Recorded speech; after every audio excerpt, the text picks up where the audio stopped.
नमस्कार, आप देख रहे हैं भारत मिशन से। अभी हम समस्तीपुर जिला के शाहपुर पटोरी नगर परिषद शाहपुर पटोरी में उपस्थित हूँ, जहाँ के आज हम बातचीत करेंगे। यहाँ के भूपेंद्र प्रसाद यादव जी से अभी हम बातचीत करेंगे, जो जनसुराज के बारे में कुछ जानने की कोशिश करते हैं और इनसे जानने की कोशिश करते हैं जो अभी तक जो पार्टी का गठन जो हुई है, अभी तक क्या क्या रणनीति बनाए हैं इन्होंने जो इस पार्टी का। तो चलते हैं, यही हमारे भूपेंद्र प्रसाद यादव जी जो बहुत बड़े समाज सेवी हैं, लगातार समाज की सेवा करते आए हैं। हम इनसे जानने की कोशिश करते हैं इन्होंने अब तक क्या प्लान चल रहा है जनसुराज पार्टी में। और सर, सबसे पहले आपको भारत मिशन में स्वागत है sir. Bharat mission TV channel को मेरे तरफ से और जनसुराज की तरफ से बहुत बहुत धन्यवाद। मेरा नाम डॉक्टर भूपेंद्र प्रसाद यादव है। मैं आज की तिथि में जनसुराज पार्टी बिहार प्रदेश के 7 सदस्यीय चुनाव समिति का एक सदस्य हूँ और हम लोगों पर चुनाव के संचालन का प्रभार है पूरे बिहार का। महात्मा गांधी के जयंती के अवसर पर और जनसुराज अभियान के पदयात्रा का 2 साल होने के क्रम में 2 अक्टूबर 2024 को पटना के वेटनरी कॉलेज में जनसुराज पार्टी की स्थापना की घोषणा कर दी गई। जनसुराज अब एक संगठन नहीं, 2 अक्टूबर को स्थापना हो चुकी सर। स्थापना हो चुकी। आज की तिथि में बिहार में जनसुराज पार्टी है और जब से जिस दिन से स्थापना हुई हम लोगों ने तय कर लिया कि आज से बिहार में जो भी चुनाव होगा उस चुनाव में हमारी भागीदारी होगी। हम लोग उस चुनाव के माध्यम से जनता के बीच जाएंगे, चुनाव लड़ेंगे और प्रयास रहेगा कि बिहार में बदलाव की बयार बहे। तो आपकी ओर से क्या रणनीति बनाई जा रही है सर? हम 2-3 बात पहले बताना चाहेंगे। सबसे पहली बात मैं बताऊंगा कि अक्सर लोग पूछते हैं कि इतनी पार्टियां थी, फिर जनसुराज पार्टी की आवश्यकता क्यों पड़ी। तो सबसे पहले इस बात पर मैं आपका ध्यान आकृष्ट करना चाहूँगा कि इस बार जब लोकसभा के चुनाव हुए तो बिहार में मतदान का प्रतिशत 56% रहा। 56% मतदान रहा, इसका मतलब 44% लोग बिहार में मतदान स्थल तक, मतदान केंद्र तक नहीं गए, नहीं पहुंच पाए। और 56% जो लोग मतदान किए उसमें 3 से 6% लोग नोटा पर बटन दबाए। मतलब 6% और 44%, 50% लोग मतदान नहीं किए, किसी पार्टी को, किसी उम्मीदवार को पसंद नहीं किए। लोग नैराश्य में हैं, विकल्पहीनता में हैं और उनको एक अच्छे विकल्प की तलाश थी। उस परिस्थिति में हम लोगों ने प्रयास किया कि जनसुराज एक बेहतर विकल्प बनेगा। चूंकि विकल्प इसलिए बनेगा कि जनसुराज का संकल्प है कि हम बिहार से पलायन रोकेंगे। पलायन का कई एक स्तर है, मजदूरी के लिए पलायन, रोजगार के लिए पलायन, शिक्षा के लिए पलायन, नौकरी के लिए पलायन, चिकित्सा के लिए पलायन, हर बात के लिए पलायन है। और बिहार की पहचान पूरे देश में मजदूर सप्लायर प्रदेश के रूप में है। सभी पार्टी तो यही बोलते हैं सर। सभी पार्टी ये बोलते हैं। जी। सभी पार्टी ये बोलते हैं। आप पत्रकार हैं, आपको समझना चाहिए। जी। बोलते हैं। आज तक क्या हुआ? सब पार्टी विकास किए, सब पार्टी विकास किया, सब पार्टी अच्छा काम किए।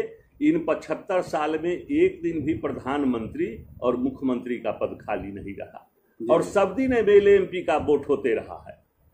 जब देश आजाद हुआ था, गुलामी के दौर से निकला था, तब पूरे देश के इंडेक्स पर, पूरे देश के पैमाने पर बिहार का स्थान 1 to 10 में था।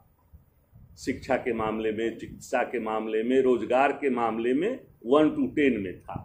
और आप जिन सब पार्टियों की बात करते हैं, सब पार्टी विकास किए, तो आज देश में 28 प्रदेश है। और 8 केंद्र शासित प्रदेश है, 36 प्रदेश है और विकास में बिहार का स्थान 36वां है।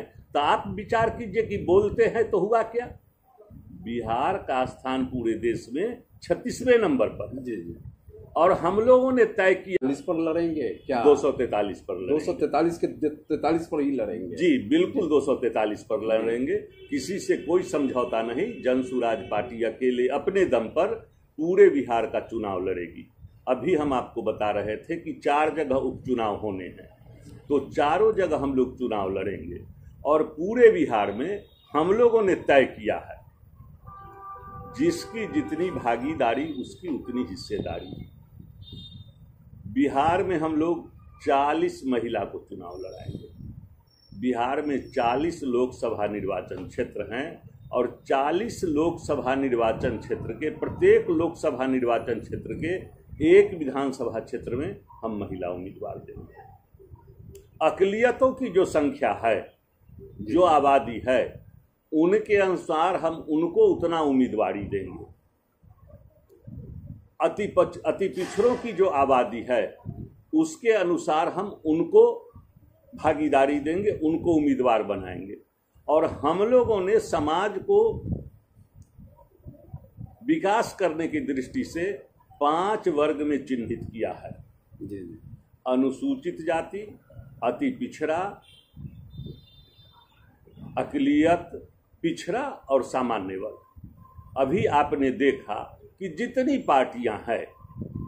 पार्टियां हैं वो प्राइवेट लिमिटेड है, उनकी अपनी दुकानदारी है। लालू जी की पार्टी है तो उनका बेटा जो 9वां फेल है, क्रिकेट में भी अच्छा साबित नहीं हुआ, कहीं से फेल है और वो बेचैन है बिहार के मुख्यमंत्री बनाने के लिए। तो बनाते तो आप ही लोग हैं सर, आप उसमें शामिल नहीं हैं क्या? बिहार के नागरिक नहीं हैं? जी जी जी। तो ये जो बनाते हैं ये मिथक कैसे टूटेगा? लोगों का सोच कैसे बदलेगा सर? सोच बदलेगा, उसके लिए नमूना हम लोगों ने पेश कर दिया।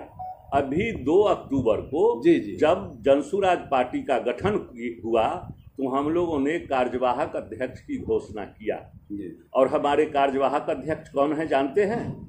हमारे कार्यवाहक अध्यक्ष हैं मनोज भारती, जो अनुसूचित जाति से आते हैं और उनकी शैक्षणिक योग्यता क्या है जान लीजिए। वो नेत्रहाट के प्रोडक्ट हैं और आईआईटी से बीटेक और एमटेक किए हैं और यूपीएससी संघ लोक सेवा आयोग क्रैक करके आईएफएस सेवा में रहे हैं, भारतीय विदेश सेवा में रहे हैं और भारत के राजदूत रहे हैं, एम्बेसडर रहे हैं विभिन्न दूसरे देशों में। और हम लोगों ने जाति के आधार पर नहीं, शिक्षा के आधार पर, जहां एक तरफ लालू के पार्टी का नेतृत्व करेगा 9वां फेल व्यक्ति तेजस्वी यादव, वहां हमारे पार्टी का नेतृत्व करेंगे रिटायर्ड आईएफएस श्री मनोज भारती जी। मेरी शैक्षणिक योग्यता एमए, पीएचडी, एलएलबी है और हम चुनाव आयोग के, हम पार्टी के चुनाव पदाधिकारी हैं। और हमारे साथ जितने लोग हैं, कई एक रिटायर्ड आईएएस हैं, वकील हैं, डॉक्टर हैं, प्रोफेसर हैं, इंजीनियर हैं, नासा से रिटायर वैज्ञानिक है। हम लोग समाज के क्रीम को चुन के ला रहे हैं जो समाज को नई दिशा मिले, नई धारा में हम लोग बिहार को ले जाएं। तो इसी से आप अनुमान लगा सकते हैं कि सब पार्टी जो कहती है सो और हम जो कहते हैं सो करते हैं कि नहीं। 9वां फेल कोई अगर आ जाए, समाज का सेवा करना चाहे तो आप पार्टी में नहीं रखेंगे सर? नहीं, 9वां फेल आ जाए तो पार्टी में उसको रखेंगे, लेकिन हम उसी व्यक्ति को पद पर ले जाएंगे, वही हमारे किसी शीर्षस्थ पद पर जाएगा जिसकी कम से कम शैक्षणिक योग्यता मैट्रिक पास हो। आज की तिथि में जो व्यक्ति 9वां फेल है उसका क्या संस्कार होगा, किस ढंग की बात होगी? आज तो अरे गहरे सब लोग मैट्रिक पास, आईए पास है, और जो जिसका बाप और मां मुख्यमंत्री रहा है उसका बेटा 9वां फेल है, वो किस संस्कृति का है, कैसे परिवार का है, क्या उसका संस्कार है? ये सोचने वाली बात है, ये विचार करने की बात नहीं है। 9वां फेल होना अपराध नहीं है, लेकिन ये अपराध है कि जिसका बाप मुख्यमंत्री रहा है, मां मुख्यमंत्री रहा है और उसका बेटा 9वां नहीं पास कर सका। कितना घृणित बात है, कितना हे दृष्टि से देखता है लोग। सर एक प्रशांत जी तब प्रोफेशनल थे जी, तब प्रशांत जी चुनावी रणनीतिकार थे और जो प्रशांत जी को हायर करता था उसके लिए सलाह देते थे। प्रशांत जी किसी राजनीतिक दल के सदस्य नहीं थे, किसी राजनीतिक दल के साथ नहीं थे। जो प्रशांत सलाहकार के रूप में जो प्रशांत किशोर जी से विचार लेने आता था, विचार देते थे। प्रशांत किशोर जी अपनी जीवन में पहली बार जनसुराज पार्टी का गठन किए हैं और जनसुराज पार्टी के साथ हैं। प्रशांत जी को इसलिए पसंद किए कि प्रशांत जी समाज से वैसे लोगों को चुन के ला रहे हैं। उनका स्लोगन है सही लोग, सही सोच और सामूहिक प्रयास। सही सोच वाले सही लोगों को खोजते हैं, इसलिए हम प्रशांत जी के साथ गए। प्रशांत जी के साथ जाति के आधार पर नहीं, धर्म के आधार पर नहीं, मजहब के आधार पर नहीं, प्रशांत जी के साथ प्रशांत जी के विचार के लिए। जी धन्यवाद सर, बहुत खुशी हुई आपसे मिल करके सर। चलिए बहुत बहुत धन्यवाद।